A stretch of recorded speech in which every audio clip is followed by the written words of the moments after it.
Ok, buenos días, soy Melitón Ángeles y vamos a continuar con los temas de principios de ingeniería de protecciones con los que hemos estado trabajando las últimas semanas. En esta ocasión el título que le pusimos es Potencia eléctrica en el plano PQ. Vamos a estar analizando conceptos relacionados con la ley de Watt, la impedancia, el plano RX, la potencia real y reactiva en el plano PQ y la transferencia de potencia. Son conceptos todos relacionados con los principios de la medición, que en forma general los conocemos como el triángulo de potencias. Pero vamos a ver algunos conceptos tal vez más elementales para entender mejor el concepto de potencia reactiva. ¿Ok? Entonces ya sin más preámbulos, nos vamos a los fasores. ¿Se acuerdan que eran los principios que vimos en el tema número 1? Los fasores. Aquí tenemos ahora una fuente con las tensiones de las tres fases A, B y C, con el neutro aterrizado. Por aquí tenemos las líneas que conducen la corriente y al final tenemos por aquí tres cargas que incluyen resistencia e inductancia en cada fase. Esto nos lleva a observar el diagrama fasorial de las tres tensiones y sus respectivas corrientes. La tensión de la fase A provoca la circulación de la corriente IA para alimentar esta carga compuesta por resistencia e inductancia. Veíamos en uno de los temas anteriores que la inductancia provoca un atraso en la corriente, un atraso con respecto a la tensión que la produce. Así vemos aquí la corriente de la fase A, la tenemos a 90 grados. Recuérdense que en el eje horizontal hacia la derecha tenemos ubicado el ángulo 0, y a partir de este punto empezamos a medir los ángulos. Entonces encontramos la corriente de la fase A 90 grados, la tensión de la fase A 120 grados. Bueno, esta diferencia angular entre tensión y corriente de la fase A se repite en las otras dos fases. En la fase B tendríamos la tensión a 0 grados y la corriente de la fase B a menos 30 grados. La tensión de la fase C la tendríamos a menos 120 grados, que es lo mismo decir a 240 grados. Y la corriente de la fase C la tendríamos a menos 150 grados, considerando 30 grados de desfasamiento entre cada corriente con su fase correspondiente. Bueno, hasta ahí nos quedamos en el análisis fasorial. Ahora, en uno de los temas anteriores veíamos el concepto de impedancia, que en su representación más simple sería una resistencia. Si aplicamos o si trabajamos con corriente directa, no existiría el término impedancia, sino solamente tendríamos el término resistencia. Entonces, aplicando la ley de Ohm, lo que tendríamos sería una resistencia si hablamos de corriente directa. Pero ya hablando en corriente alterna tendríamos una impedancia, y así la impedancia de la fase A, en este caso la hemos establecido como 20 más J12. 20 ohms de resistencia pura o resistencia óhmica y 12 ohms de reactancia inductiva. Tenemos impedancias entonces en cada una de las fases. Esta sería la impedancia ZA, impedancia ZB, impedancia ZC. Ok, ya habíamos determinado en un tema anterior el valor de las corrientes para cada una de las impedancias. Les mencionaba que en corriente directa tenemos la carga como resistiva, es decir, tenemos la resistencia como válida en corriente directa. ¿Y por qué no tenemos la reactancia inductiva? Bueno, si conectamos una bobina en corriente directa, ¿qué pasaría? Bueno, la reactancia, es decir, una bobina conectada a una batería representa un cortocircuito.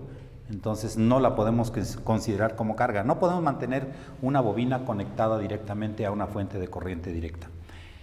Entonces, bueno, dicho lo anterior, si graficáramos el valor de la resistencia a partir de la ley de Ohm, el valor de la resistencia sería un número real, una cantidad real, y solamente estaríamos hablando de ohms. Vamos a ver la diferencia cuando hablemos de la impedancia. Y ampliándonos aquí ahora para entrar en el tema que nos toca el día de hoy, hablaremos de la ley de Watt, que establece que la potencia que se disipa en una resistencia es el producto de la tensión multiplicada por la corriente que circula por esa carga. Entonces así tendríamos en forma gráfica también un valor en número real. La potencia disipada en corriente directa es un número real y se expresa directamente en watts únicamente. A diferencia de cuando tenemos una fuente de corriente alterna, que ya vimos que esto se representa en fasores o por medio de fasores, ahora sí podemos tener una carga compuesta por una resistencia, incluyendo o adicionando una reactancia inductiva, o es decir, una bobina. La resistencia la voy a estar representando por una R y la reactancia inductiva por una L.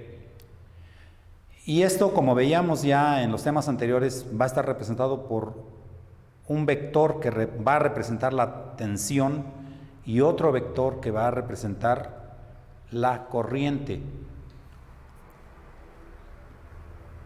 Por el efecto de la reactancia inductiva, la corriente va a tender a atrasarse con respecto a la tensión. Es el efecto que provoca una bobina en la corriente alterna. Aplicando la ley de Ohm, ahora en la corriente alterna, el resultado ya no lo vamos a ver en el eje de los números reales como cuando tratamos la corriente directa. Ahora vamos a el término resistencia se convierte solamente en una componente de este nuevo concepto que va a ser la impedancia. Y la impedancia la vamos a estar tratando como un fasor o como un vector con un ángulo. Los vectores, así como los fasores, se manejan con una magnitud y un ángulo. Entonces la impedancia ahora va a tener una magnitud y un ángulo. Y tiene dos maneras de representarse. El primero de ellos, de manera directa, así si hacemos la división, realizamos la división de la tensión sobre la corriente, la fórmula es la misma. Sin embargo, como hay diferencia angular, vamos a tener la magnitud como el producto de la división, y al tratar los ángulos vamos a tener un ángulo para esta impedancia.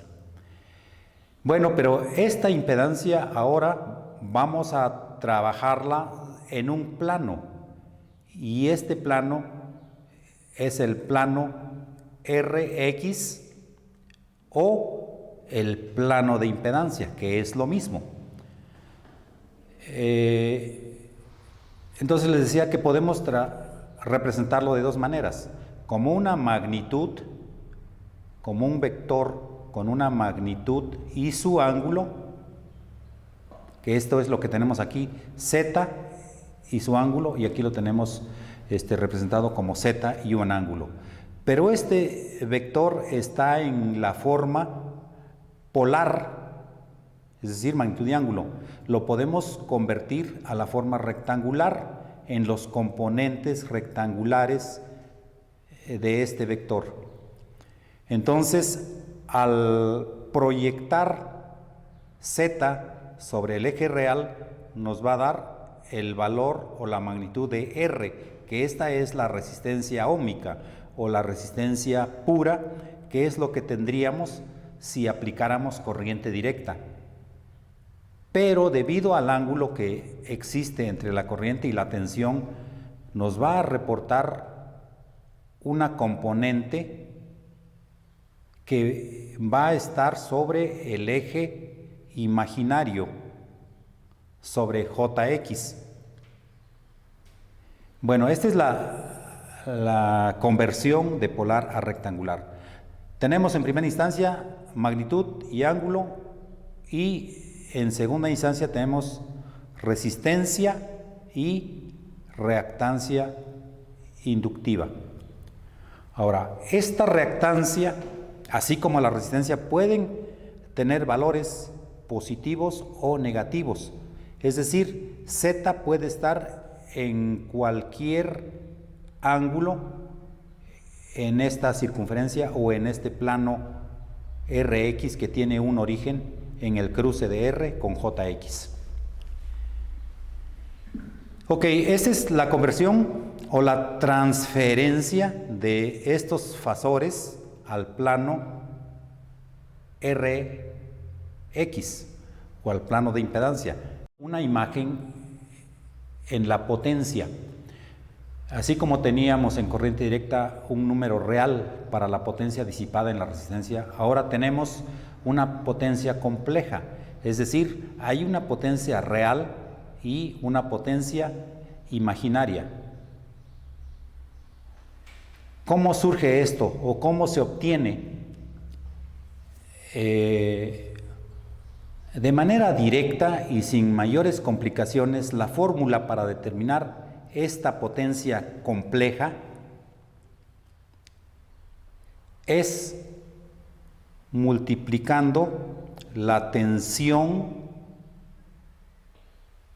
con su ángulo correspondiente por la corriente y su ángulo correspondiente, pero transpuesta. Es decir, S es igual a B por I transpuesta.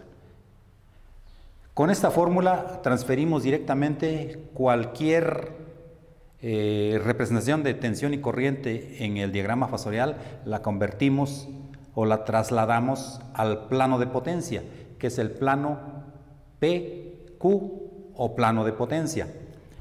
Perdón, les decía que trasladamos los fasores, podemos trasladar los fasores al plano de impedancia o al plano de potencia. En este plano de potencia es donde vamos a continuar este tema,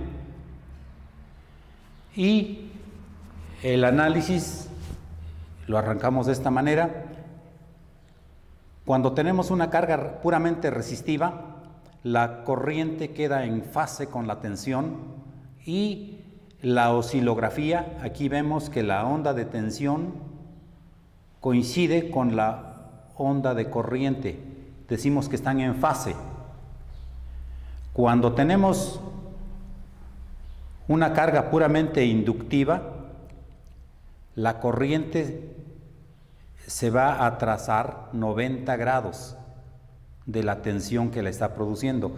Y en la gráfica, veamos aquí, esta es la onda que está como referencia a 0 grados. Y 90 grados después se observa la onda de la corriente.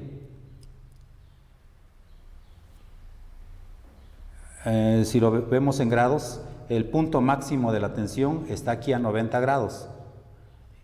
Y el punto máximo de la corriente, en este caso, está a 180 grados. Entonces hay 90 grados de diferencia entre este máximo y este máximo. Un tercer caso es cuando tenemos una carga capacitiva.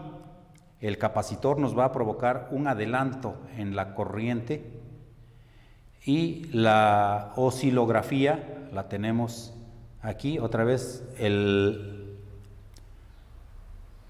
punto máximo de la corriente la podemos ver aquí a 360 grados y el punto máximo de la tensión a 450 grados. Otra vez tenemos una diferencia de 90 grados, pero la corriente va adelantada con respecto a la tensión.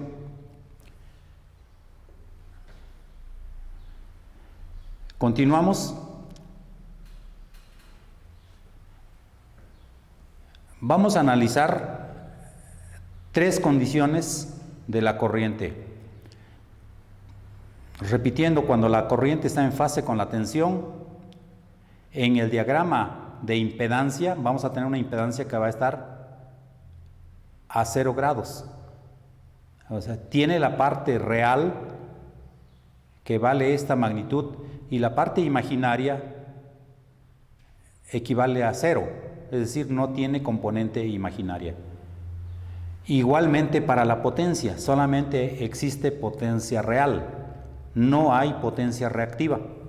Esto sucedería en el caso de que tuviéramos una plancha eléctrica, de estas que se usan para enderezar la ropa, que representa una carga puramente resistiva, entonces no tenemos componente reactiva en el plano PQ. Ahora, en el caso de que tengamos una corriente atrasada con respecto a la tensión, ya sabemos que esto representa una carga inductiva.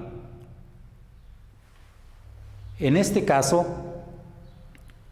si trasladamos esto al plano de impedancia, vamos a tener una parte resistiva, positiva, y una parte reactiva, también positiva.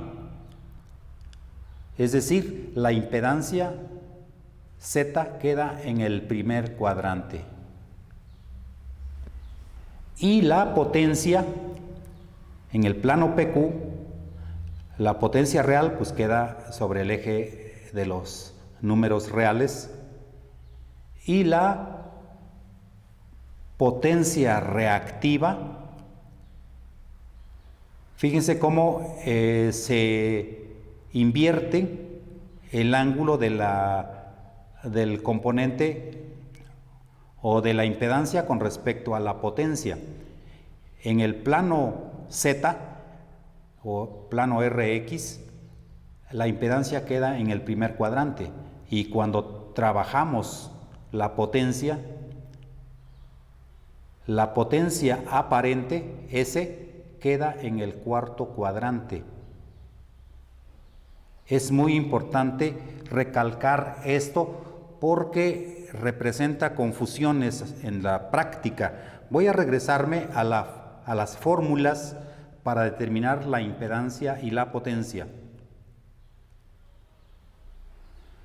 Para determinar la impedancia, la ley de Ohm dice divide tensión sobre corriente. Entonces dividimos tensión sobre corriente, es decir, el ángulo de la tensión menos el ángulo de la corriente cuando realizamos o cuando calculamos la impedancia. Y en la ley de Watt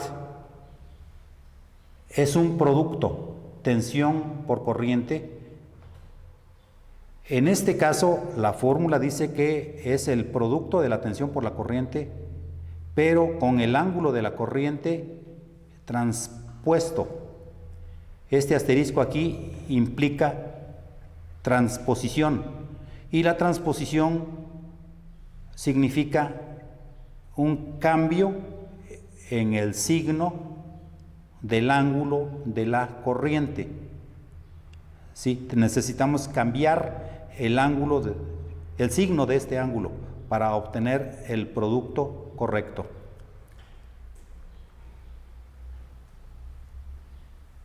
Bueno, entonces, dicho esto, mientras la impedancia resulta en el primer cuadrante, la potencia resulta en el cuarto cuadrante.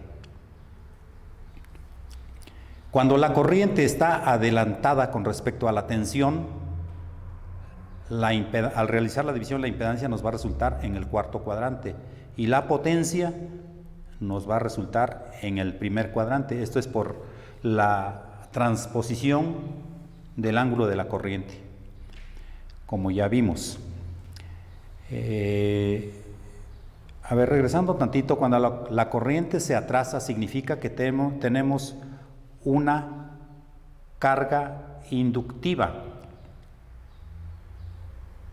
Entonces, en la impedancia tengo una componente real positiva y una componente imaginaria también positiva. Pero en la potencia tengo una potencia real positiva, pero una potencia reactiva negativa, porque se refleja hacia el lado negativo del eje imaginario. Y cuando tengo un ángulo hacia adelantado, significa que tengo carga capacitiva. Entonces la impedancia tiene una componente reactiva con signo negativo, y la potencia real es positiva y la potencia reactiva también es positiva. Es importante establecer esto para que no tengamos confusiones más adelante en los ejercicios o los problemas que tengamos que resolver. Bueno, ¿qué sucede aquí con la potencia comparándola con la potencia en corriente directa? Vamos a hacer el siguiente análisis. Bueno, la tensión y la corriente están en fase. ¿Sí lo observan? Los dos cruzan por cero al mismo tiempo. Voy a cambiar el ángulo a menos 30 grados. Obsérvese, hay 30 grados de diferencia entre el cruce por cero de la tensión y el cruce por cero de la corriente.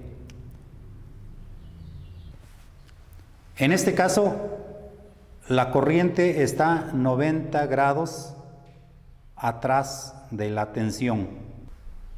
La corriente ahora está a 180 grados de la tensión. Cada una de estas condiciones nos va a reportar diferentes valores de potencia. Para poder analizarlos de una manera más efectiva, tendríamos que estar calculando la potencia para cada una de estas condiciones. Es decir, cuando la tensión y la corriente están en fase, recordemos que la ley de Watt nos dice que la potencia es igual al producto de la tensión por la corriente. En la parte inferior tengo los grados de 0 a 90 grados, a 180 grados. En 180 grados se produce el cruce por cero de la corriente y la tensión. Entonces, los valores instantáneos de potencia están bajo el área de color café. En cada instante, el signo de la tensión es positivo. El signo de la corriente también es positivo en el rango de 0 hasta 180 grados. ¿Sí? Entonces el valor instantáneo de la potencia, al tener los dos signos positivos, siempre nos va a dar positivo. ¿Correcto? Bueno, y de 180 grados hasta 360 grados, tanto la tensión como la corriente tienen signo negativo. Y nosotros sabemos que el producto de dos signos positivos nos da un signo, el producto de dos signos negativos nos da un signo positivo, entonces menos por menos nos da más, y la tensión, en este caso también, la potencia en el segundo medio ciclo también es positivo. El área de color café representa la potencia transmitida o la potencia transferida a cada instante, a cada milisegundo, ¿sí? Entonces, aquí podemos ver que la potencia a partir del cero siempre es positiva. Es decir, toda la energía transferida tiene signo positivo. Espero que quede claro esto, porque esto nos va a dar pauta a entender el concepto de potencia reactiva. Bueno, a ver, repitiendo, en el primer semiciclo de 0 a 180 grados, los dos parámetros, tensión y corriente, tienen signo positivo. Más por más nos da más. En el siguiente semiciclo de 180 a 360 grados, los dos parámetros, corriente y tensión, tienen signo negativo, y menos por menos nos vuelve a dar más. Entonces tenemos una potencia transferida de 120 Hz, porque la tensión es de 60, pero en cada ciclo tenemos dos ciclos de potencia transferida. Voy a cambiar el ángulo de la corriente. La mayor parte del tiempo, los dos tienen el mismo signo positivo en este rango, pero en el rango de 150 a 180 grados, la tensión tiene signo positivo, pero la corriente tiene signo negativo. Entonces, más por menos nos da menos. Entonces nos resulta una pequeña área hacia abajo, es decir, una potencia con signo negativo. Ahora, en términos reales, en la práctica, ¿qué significa esto? Bueno, significa que la mayor parte del tiempo nosotros estamos enviando potencia o exportando potencia la mayor parte del tiempo, pero hay un pequeño rango de tiempo en donde nosotros estamos importando potencia. Es decir, en la línea, en el conductor, la mayor parte del tiempo la potencia se está yendo hacia un lado, pero hay un momento, un corto periodo de tiempo en donde estamos recibiendo potencia de la carga.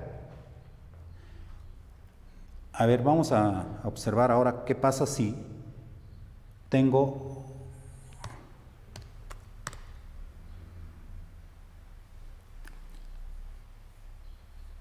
un ángulo de menos 60 grados en la corriente. Mientras los dos signos sean iguales, la potencia es hacia la carga. Mientras los dos parámetros tengan signos opuestos, la carga me estará regresando potencia. ¿Sí? Aquí, como le aumenté el ángulo, aumentó el área de la potencia regresada o la potencia que viene de regreso. Vamos a ver el caso más crítico. Bueno, este es el caso más representativo, en donde el ángulo de la corriente está 90 grados atrás de la tensión. Entonces es interesante analizar el resultado de las ondas de tensión y de corriente. La tensión no la hemos movido, sigue en su posición de 0 grados, y la corriente ahora está a 90 grados atrás de la tensión. Pero ¿qué sucede con la potencia? En el primer tramo, en el primer rango de 0 a 90 grados, la tensión tiene signo positivo, pero la corriente tiene signo negativo. Entonces, más por menos resulta menos. La potencia tiene signo negativo.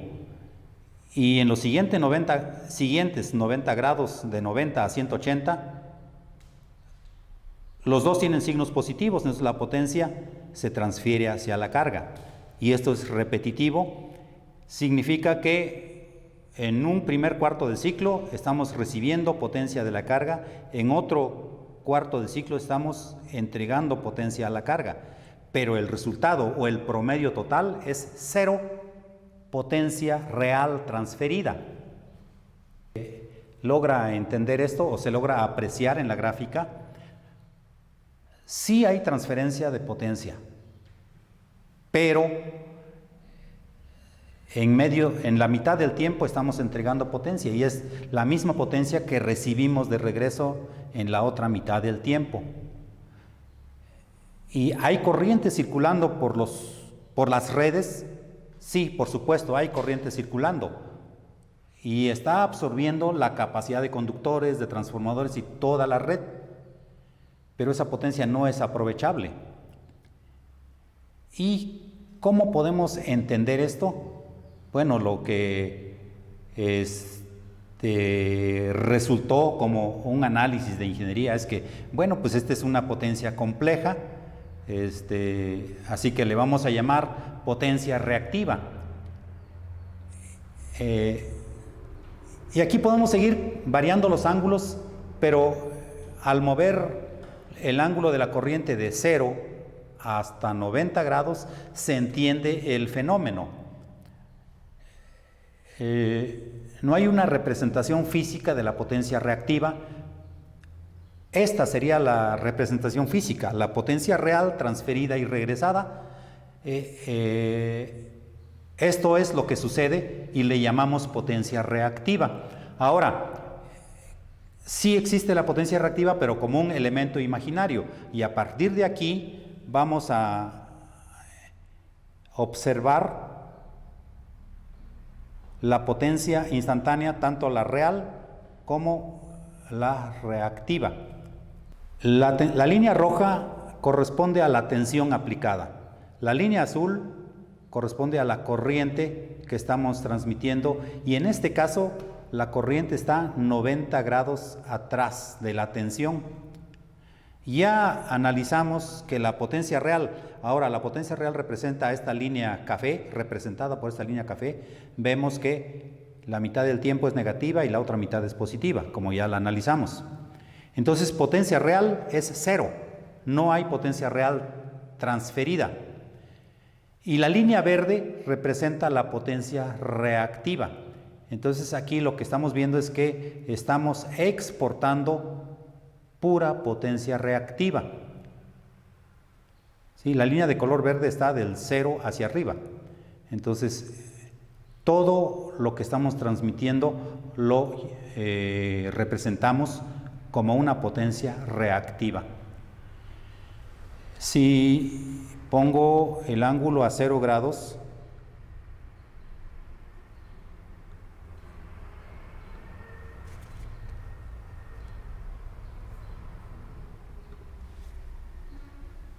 tengo la misma gráfica, toda el área por debajo de la onda café es la potencia real transferida. Y si calculo la potencia imaginaria, la potencia reactiva, es esta línea de color verde en donde medio tiempo se recibe, un cuarto de ciclo se recibe y un cuarto de ciclo se transmite. Entonces, la resultante, el promedio es 0. Esa es la forma de cómo se manejan los conceptos de potencia real y reactiva. Y aquí estoy representando en un mismo diagrama 4 condiciones diferentes. En el primer caso, bueno, tengo una tensión a 0 grados y en el primer paso tengo una corriente que está en el primer cuadrante.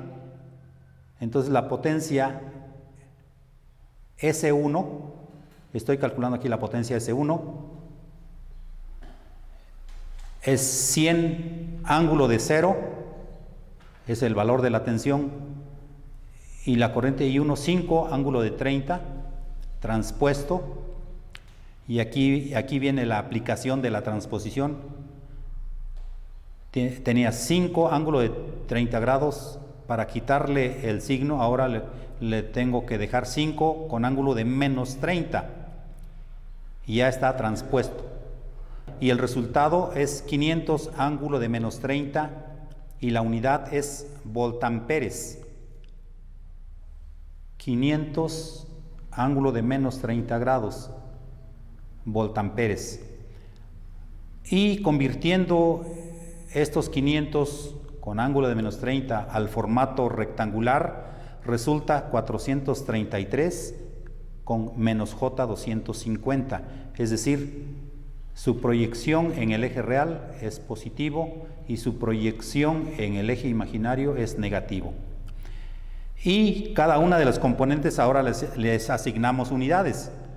A la potencia real le damos el nombre de watts, y a la potencia imaginaria, que es la potencia reactiva, sus unidades van a ser los voltamperes reactivos, y comúnmente van a ser los bars, ¿sí? Para la corriente I2, que está en el segundo cuadrante, con ángulo de 0, corriente de 5 con ángulo de 120 grados transpuesto, elimino el signo, hago la transposición y queda los 120 con ángulo negativo, con menos 120 grados. Realizando el producto me queda 500 con ángulo de menos 120 grados voltamperes. Y convertido a rectangular me queda menos 250 con menos J 433. En el formato rectangular representa menos 250 watts y menos 433 bars. Esto es para S2. Los dos me quedan con signos negativos, tanto la potencia real como la potencia imaginaria, que es la potencia reactiva. En el caso de S3 me queda en el segundo cuadrante con una componente real y una componente reactiva. La componente real es negativa y la componente reactiva es positiva, es decir, menos 483 watts aquí y más 129.4 bars aquí. Y la S4, que ya la tengo ahí representada con su parte real en rojo y su parte imaginaria en café, que equivalen, en la forma polar son 500 VAs con un ángulo de menos 315 grados, y en el menos 315 grados si los mido así, en el sentido negativo, pero esto es igual a decir 45 grados positivos, ¿correcto? Y sus valores,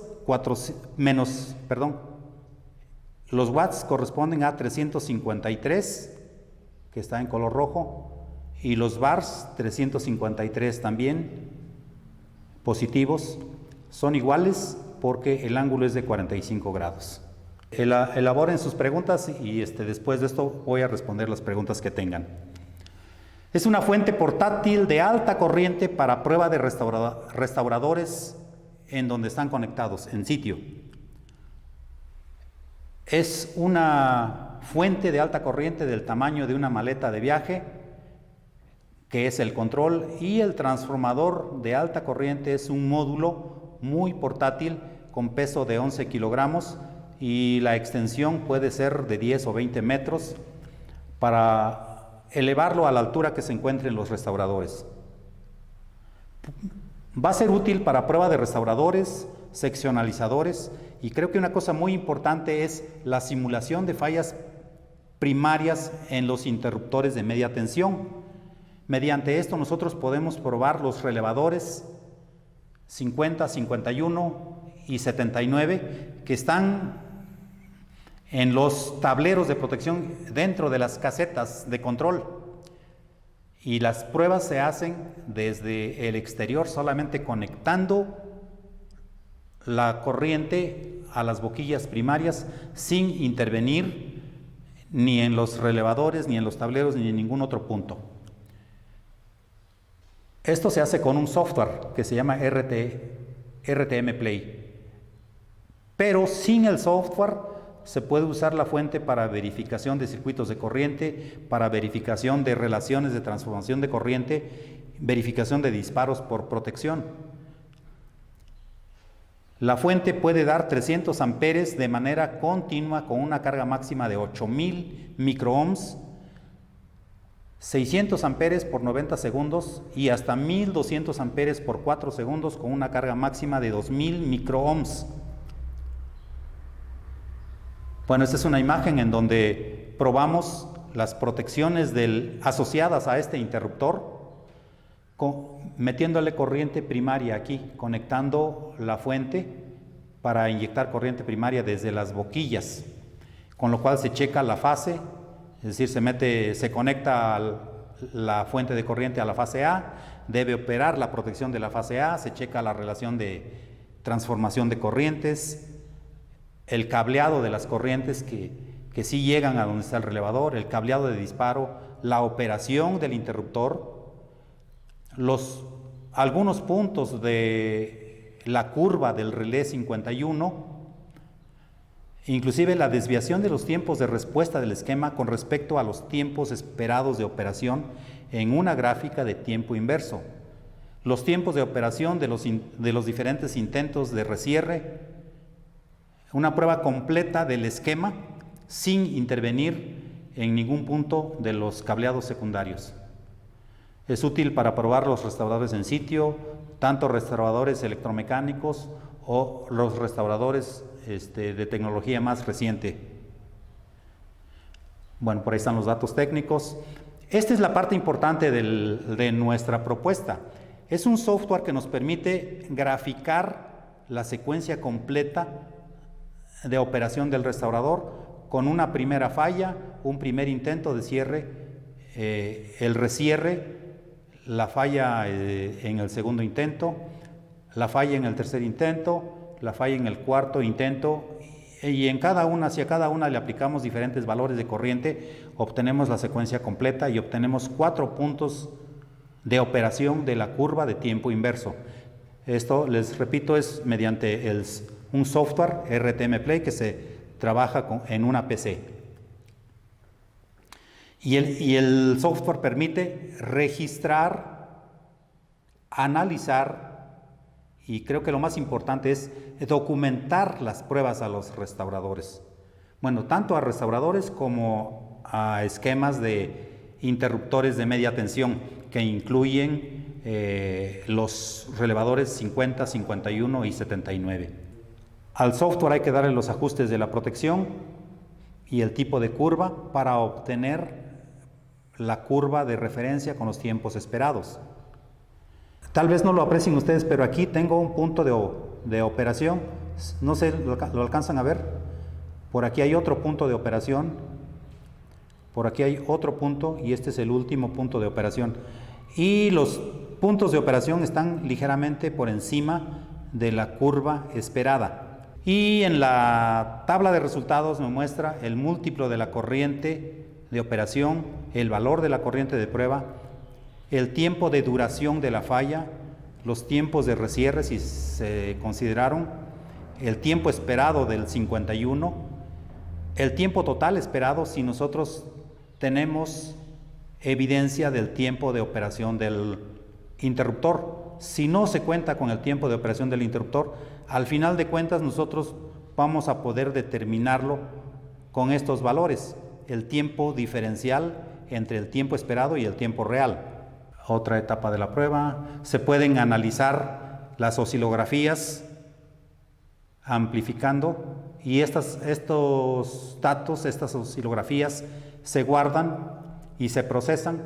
Siempre tendremos los tiempos de cada uno de los parámetros y finalmente la evidencia de la prueba que se realizó sobre los elementos de protección. Por ejemplo, aquí tengo los valores para la prueba sobre la fase o falla entre las fases AB, BC, CA y las pruebas de fallas a tierra. Fase A, fase B, fase C, con una gráfica de magnitud de corriente y secuencia, y además magnitud de corriente en una gráfica de tiempo inverso. O sea que para cada prueba tengo dos elementos visuales y los valores en números de la prueba. Entonces tengo una evidencia muy completa sobre las condiciones del elemento de protección de sobrecorriente, que incluye interruptor, TCs, relevadores y todo lo que compone el esquema.